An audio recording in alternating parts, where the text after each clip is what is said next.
국민의힘 마지막 합동연설회. 지난 연설에 몸싸움에 연루된 지지자들이 입장하지 못하자 행사장 밖에서 고성이 오갔습니다. 당 선관위는 행사장 출입 관리를 한층 강화하고 극성 지지자와 유튜버 통제에도 나섰습니다. 물리적 충돌은 없었지만 연설 도중 야유하거나 자리를 뜨는 모습은 여전했습니다. 앞서 방송 토론회에서 한동훈 후보가 법무부 장관 시절 지난 2019년 국회 패스트트랙 충돌 사건과 관련해 나경원 후보로부터 공소 취소 요청을 받았다고 한 발언이 도마에 올랐습니다. 저에게 본인의 그 패스트트랙 사건 공소 취소에다가 부탁하신 적 있으시죠? 제가 그럴 수 없다고 말씀드렸고요. 그런 식으로 저희가 구체적 사안에 개입할 수 없습니다. 그거는 구체적 사건이 아니라요. 저의 유무죄에 관한 것이 아니라 우리 헌법과 법치를 바로 세우느냐 아니냐의 문제입니다. 나 후보와 원희룡 후보는 내부 총질이라고 비판했습니다. 헌정 질서를 바로잡아달라는 제 말씀을 공소 취소 부탁이라고 이야기합니다. 야당은 신이 났습니다. 수사감이니 공소 취소 청탁이니 우리 당대표 후보 맞습니까?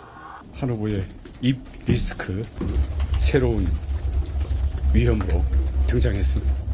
동지든 대통령이든 영부인이든 자기가 옳다라는 인용 대상, 공격 대상으로 바라보기 때문에 일어나는 일이라고 봅니다. 한 후보는 적반하장이라고 맞받았습니다. 저에 대해서 얘기하는 건 검증이고 제가 얘기하는 건 내부 충돌인가요? 제가 그동안에 받았던 네거티브들을 한번 쫙 나열해 보십시오. 그래서 저는 그냥 소극적인 방어만 했을 뿐이잖아요.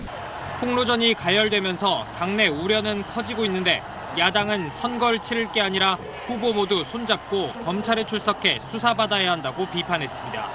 SBS 안희재입니다. 법무부 장관은 구체적 사안에 개입할 수 없습니다. 저는 어차피 정책적인 얘기에 관여된 거긴 합니다만 나 의원님께서 저에게 본인의 그 패스트트랙 사건 공소 취소에다가 부탁하신 적 있으시죠? 저는 거기에 대해서 제가 그럴 수 없다고 말씀드렸고요. 그런 식으로 저희가 구체적 사안에 개입할 수 없습니다. 법무부 장관은. 그거는 구체적 사건이 아니라요. 실질적으로는. 그거는요. 저의 유무죄에 관한 것이 아니라 우리 헌법과 법치를 바로 세우느냐 아니냐의 문제입니다. 저의 유불리는 중요하지 않다고 생각을 합니다. 네, 자 김규식 실장님, 네. 나경원 후보가 이에 대한 입장을 냈습니다. 한동훈 후보의 입이 우리 당 최대 리스크다. 한 후보가 입을 열면 우리 당은 위험에 빠뜨리는 폭탄과 같은 말들이 쏟아져 나온다. 이렇게 얘기를 했습니다. 실제로 굉장히 위험한 말인가요?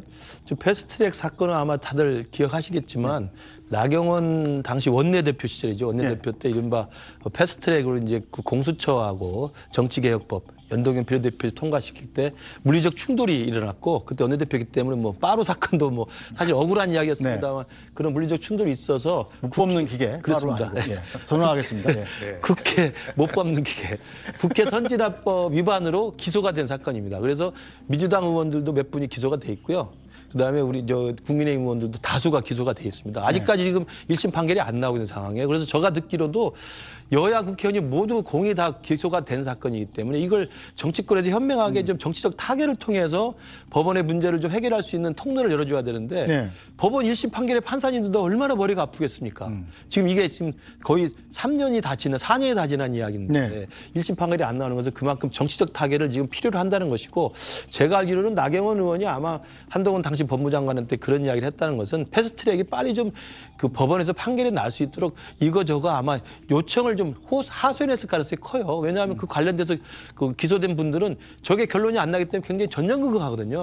그래서 아마 이건 법무부 장관한테 호소할 문제가 아니라 왜냐하면 기소가 되고 재판이 진행 중이면 검찰의 손은 이미 떠나 있고 법무장관이 개입할 그 가능성도 별로 없지 않습니까? 그렇기 때문에 이건 지금이라도 여야가 머리를 맞대고 지금처럼 극한 투쟁을 하니까 안 되는 겁니다만 여야가 다 공이 기소되는 만큼 이 문제는 정치권이 반성하고 하면서 법원에 합리적이고 현명한 해결책을 요청한다는 정도의 정치적 타결의 통로를 출구를 열어주는 게 필요하다고 생각하고요. 한동훈 후보가 그럼에도 불구하고 라디오 토론에서 불쑥 나온 것은 의도된 준비된 것은 아닌 것 같습니다만 나경원 후보가 지금 연속해서 법무장관 때 왜 이재명을 구속을 못 시켰느냐 이거 가지고 무능하다라는 이야기를 계속 했기 때문에 아마 그 부분에 대한 반발을 하다가 튀어나온 이야기가 아닌가 싶은데요. 뭐 사실관계는 그렇게 큰 문제는 아닐 것으로 보입니다. 민주당에서 이걸 문제 삼고 나설 가능성은 없나요? 아니 문제를 삼을 가능성이 아니라 이건 심각한 문제가 발생한 겁니다. 지금 김근식 교수님은 제 입에서 어떤 말이 나올까 지금 걱정을 하면서 좀 톤을 다운시켜 보려고 발언을 막 하시는 것 같은데. 다운 시켜주세요. 그렇죠. 그런데 이 문제는 쉽게 한번 생각해 보세요. 일반 국민이 자기가 관련된 형사사건에 대해서 누구한테 좀 봐달라고 전화를 하고 청탁을 했다 하는 문제라면 저렇게 가만히 놔두겠습니까? 이 문제는 민주주의 근간을 흔든 아주 중대한 문제이고 이 문제는 결과적으로는 빨리 검찰이 수사에 나서야 될 아주 중대한 문제이거든요.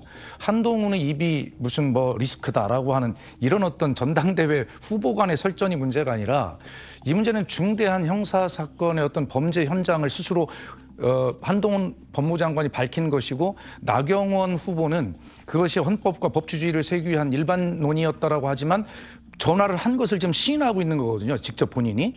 그렇기 때문에 이 문제는 바로 저렇게 전당대회 간의 설전으로 치부할 문제 이런 것이 아니라 검찰이 바로 수사에 나설 아주 중대한 문제이기 때문에 이건 민주당이 뭐 야당이어서의 문제가 아니라 이건 민주당이 가만히 있어도 국민들이 시민단체가 가만히 있겠습니까? 이 문제는 굉장히 중대한 문제가 터진 것이다. 저는 그렇게 봅니다. 네, 자, 오늘 관련해서 지금 나경원 의원이 한동훈 당시 법무부 장관에게 했다고 하는 민원 내용이 공소 취소를 해달라는 거예요. 이제 검찰이 이제 수사를 하면 그걸 이제 법원으로 재판을 넘기지 않습니까? 그건 이제 기소행위라고 그러지 않습니까? 이제 공소라고 그러죠.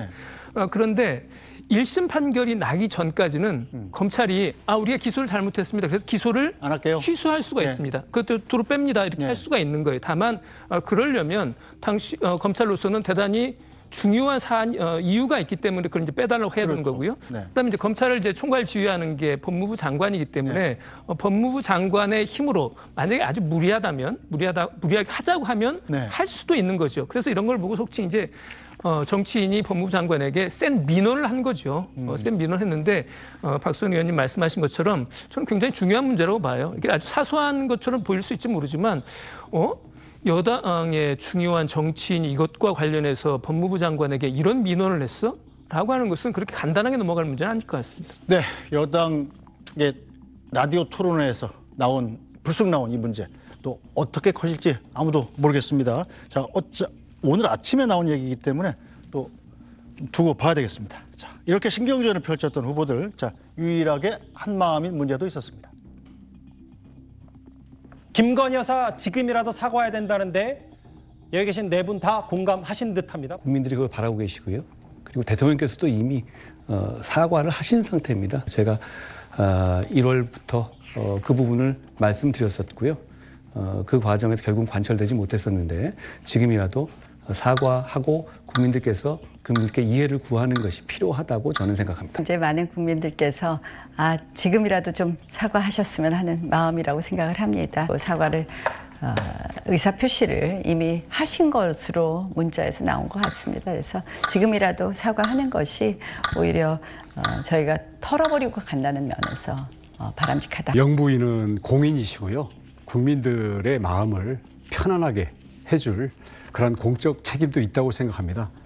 물론 그 영부인 본인께서는 억울한 게 많으시겠죠. 하지만 우리 국가 지도자의 영부인이라면 국민을 먼저 생각해서 사과를 하면 국민들도 마음을 열게 될 겁니다. 김 여사께서 몰카 공작의 희생양입니다. 그러나 국민적인 마음을 어울러 주셔야 됩니다.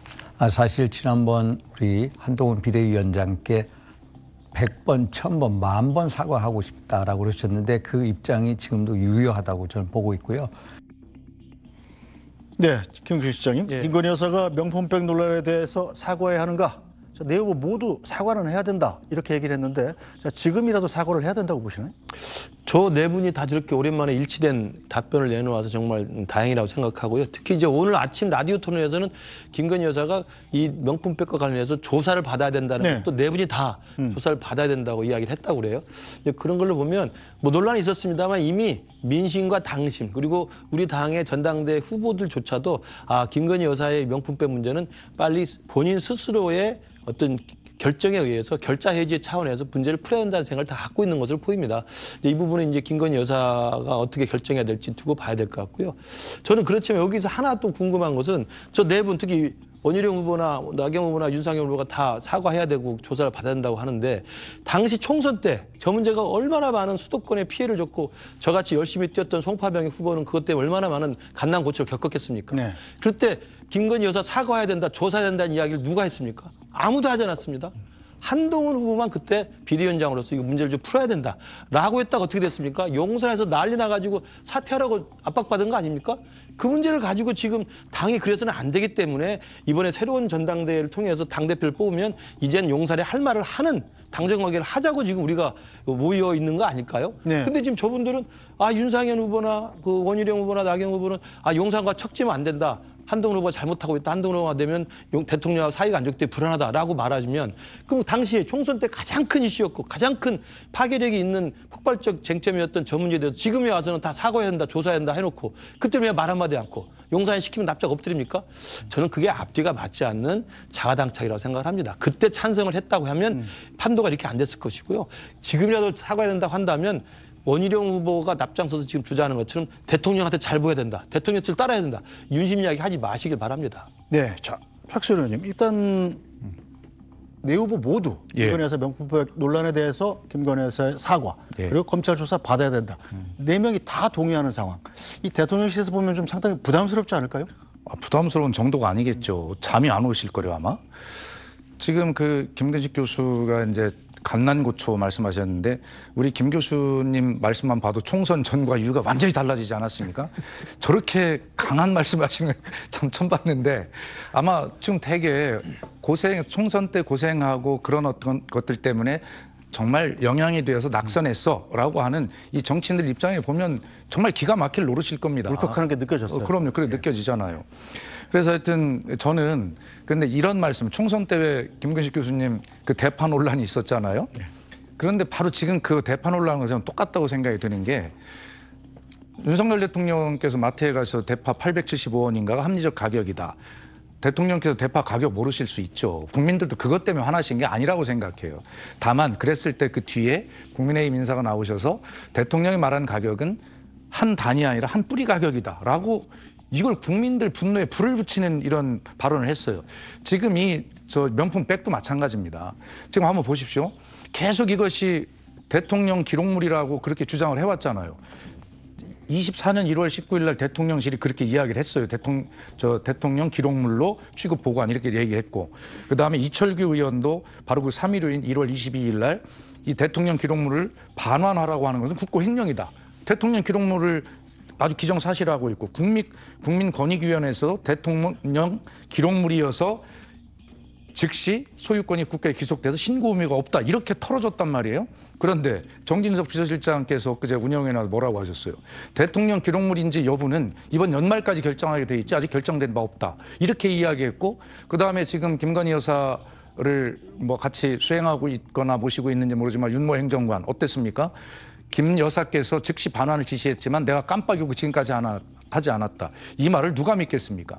결과적으로 어떤 본질적 사안을 자꾸 이렇게 거짓말하고 덮고 가려고 하고 이런 것들이 총선 때 심판을 받았던 대파 한 뿌리 값을 대통령은 이야기한 것이다라고 이렇게 국민을 우롱하는 이런 어떤 태도가 국민을 더 화나게 하는 것인데 김근식 교수의 그 총선 때 갓난고초가 지금 아무런 효과가 없게 생겼어요 지금. 그러니까 이번 전당대회를 통해서라도 그런 갓난고초를 다시는 겪지 않도록 올바르고 건전하고 생산적인 당정 관계가 되기를 많은 분들이 바라고 있을 겁니다. 네. 자, 하나씩 짚어보죠. 그런데 이제 원희룡 후보의 강한 공격, 거기에 대한 한동훈 후보의 반박, 요것뿐만 아니라 어제는 또 나경원 후보의 강한 공격과 한동훈 후보의 반박이 있었는데 요거 한동훈 후보가 나경원 후보를 향해서 나경원 후보가 뭐 이제 이 문제를 지적했죠. 왜 법무부 장관인데 이재명 대표 구속영장 이거 발부 못하고 기각된데 책임 있지 않냐. 잘못한 거 아니야. 요 얘기를 계속하니까 한동훈 후보가 법무부 장관 시절 패스트트랙 사건 공소 취소해달라고 공소 취하 요거 나한테 공소 취소 부탁하지 않았냐. 이렇게 얘기를 했거든요. 이 장면 어떻게 보셨습니까? 그 나경원 대표가 그 나경원 후보가 한동훈 후보를 공격한 것은 예. 왜 이재명 못 집어넣느냐라고 하는 얘기를 우리 당원들이 많이 합니다. 예. 그거에 대한 책임을 한동훈 후보한테 이제 씌우려고 예. 한 얘기죠. 예. 충분히 법무장관한테 이제 왜 제대로 못했냐 예. 그런 얘기를 함으로써 충분히 효과를 거둘 수 있는 그런 얘기예요. 예. 근데 이제 한동훈 후보가 국민들이 다 알거든요. 요즘 사법부가 무슨 예. 법무부 얘기 듣나요? 예. 대법원에서 무슨 예. 법원에서 법무부 장관 검찰 얘기 듣고 재판 안 하잖아요. 어차피 법원은 판단은 법원이 하는 건데. 예, 판단은 법원이 하는 건데 그거 국민들이 다 압니다. 예. 그렇기 때문에 여기에서 그냥 겸손하게 예. 뭐 한동훈 의원이 좀 받아들이거나 아니면은 뭐 사실대로 그 한계를 말씀하면은 그냥 뭐 지나갈 문제인데 여기에다 대고 패스트트랙 때 뭐 부탁하지 않았냐 마치 부정청탁한 것처럼 얘기를 해서 오히려 되공격을 하는 거죠. 맞공격을 한 거죠. 근데 이거는 한동훈 후보가 제가 보기에는 전략상 실점한 분인 겁니다. 왜냐하면 패스트트랙으로 지금 재판받고 있는 의원들이 현역 국회의원들이 한 30명 돼요. 아, 그 22대 우리가 20대 말에 그때 초선 때 있었던 일인데 이게 기소가 되고 막 이러면서 상당히 많은 수의 당협위원장 포함해서 한 3, 40명 되는 분들이 이걸로 지금 재판을 받고 있거든요. 혹시 의원님 받으세요? 저는 그때 기소가 되지 않았습니다. 아, 그래요? 예. 그런데 많은 분들이 받고 계시기 때문에 되게 이제 감정선을 건드린 거고요. 그다음에 그 당시 왜 우리가 패스트트랙을 몸으로 저지하면서 선진화법을 위반했냐면 정치개혁 특위에서 민주당이 정치개혁 특위에서 연동형 비례대표제를 실시를 했고요. 그다음 강제로 자기네들이 이제 그걸 바꾼 거죠. 그다음에 사법개혁 특위에서 검수완박을 이제 시도한 거잖아요. 검경 수사권 조정을 한 거잖아요. 전부 다 우리나라의 발전을 선거법이든 어떤 정치 사법개혁이든 올바른 방향이 아니고 반대 방향이었기 때문에 저희가 몸으로 막을 수밖에 없었던 거예요. 그런 걸 가지고서 부정청탁했다 이렇게 얘기하면 잘못된 거고 그리고 당시에 우리 원내대표였어요. 나경원 대표가. 네. 원내대표로서는 이 문제를 의원들의 문제를 해결하기 위해서 노력할 수밖에 없는 부분이 있거든요. 그러면 오히려 사실 역대 모든 원내대표가 이 문제로 여당과 야당 간의 협상을 계속 했었습니다. 아주 과거에는 사실 이런 문제는 협상을 통해 가지고 서로 소취하면서 클리어하고 말았죠. 그런데 이게 기소된 다음에 왜냐하면 우리 당만 기소된 의원이 있는 게 아니고 민주당에도 기소된 의원이 있으니까. 알겠습니다. 여야 간 협상하려고 그러는데 꼭 이재명 대표를 같이 소취하를 해달라는 거예요. 민주당에서요? 민주당에서. 그래서 제가 원내 수석이었잖아요. 그러니까 패스트트랙 걸린 사람들만 소취화를 해야 되는데 이재명 대표 소취화를 같이 끼워 넣기 때문에 그래서 합의가 안 되고 불발이 돼가지고 지금까지 온 거죠. 그러면 어쨌든 이 문제가 나오면 지금 패스트트랙 사건으로 기소돼 있는 현역 의원들이 당시에 나경원 원내대표가 우리를 위해서 이렇게 노력했어? 라고 생각할 수 있죠. 나경원 원내대표 지지세에서 돌 가능성도 있다 이런 말씀이세요? 심정적으로 현역 의원도 그렇고 당협위원장들도 그렇고 패스트트랙과 연관 있는 사람들 그리고 그때 기소되지 않아서 재판 안 받는 의원들도 저 같은 의원들도 패스트트랙을 우리가 온몸으로 저지하고 저항했던 건 올바른 행동이었다고 생각을 하거든요. 그거에 대해서 부정청탁한 것처럼 얘기한 거 그것도 원내대표의 지위에 있으면 당연히 해야 될 일을 부정청탁한 것처럼 한 거는 잘못됐다고 봐야죠. 알겠습니다.